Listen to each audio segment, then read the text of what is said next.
ओम शांति। आज 5 मार्च 2026 की मुरली का विश्लेषण और स्वचिंतन बिंदु। पहली पॉइंट है परम पिता की सही पहचान, ज्ञान का आधार। आज की मुरली में बाबा ने स्पष्ट किया है कि परमात्मा एक है, वही सृष्टि के रचयिता और पतित पावन है। आत्मा और परमात्मा भिन्न है। आत्मा अभिनेता है, परमात्मा सर्वोच्च निर्देशक। इस समय हम ईश्वरीय सेवा के निमित्त बने हैं, अर्थात स्वयं को पावन बनाकर नई सृष्टि के अधिकारी बनना ही सच्ची सेवा है। सही पहचान से ही सही संबंध और सही पुरुषार्थ शुरू होता है। दूसरी पॉइंट है 84 जन्मों की स्मृति और अंतिम जन्म की जागृति।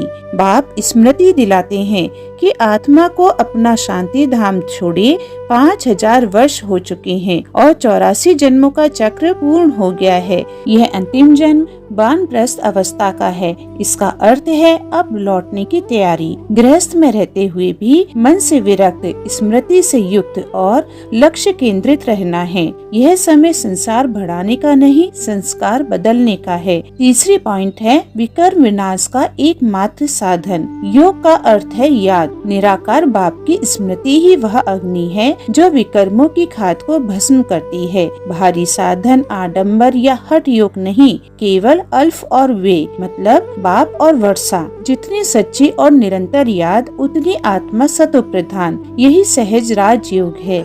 चौथी पॉइंट है आत्म परिवर्तन से विश्व कल्याण। यह संगम युग कल्याणकारी है। बाप रावण की जेल से मुक्ति कर सुख धाम की स्थापना करते हैं। हम ब्राह्मण वर्ण में परिवर्तन के माध्यम हैं। लक्ष्य है बाप समान दुख हरता सुख करता बनना। जब हम स्वयं हल्के, शुद्ध और संतुष्ट रहते हैं तब ही दूसरों को भी शक्ति दे सकते हैं। आज बाबा ने वरदान दिया है सदा कंबाइंड स्वरूप की स्मृति द्वारा मुश्किल कार्य को सहज बनाने वाले डबल लाइट भव। कंबाइंड स्वरूप अर्थात मैं अकेला नहीं, बाप मेरे साथ है। यह स्मृति आत्मा को निर्भय और निश्चिंत बनाती है। समस्या का बोझ स्वयं उठाने से मन भारी होता है। बाप को समर्पित करने से आत्मा डबल लाइट मतलब हल्की और शक्तिशाली बन जाती है। डबल लाइट अवस्था ही फरिश्तापन है, जहाँ कार्य तो होता है पर तनाव नहीं होता। यही स्मृति की शक्ति है। स्वचिंतन बिंदु है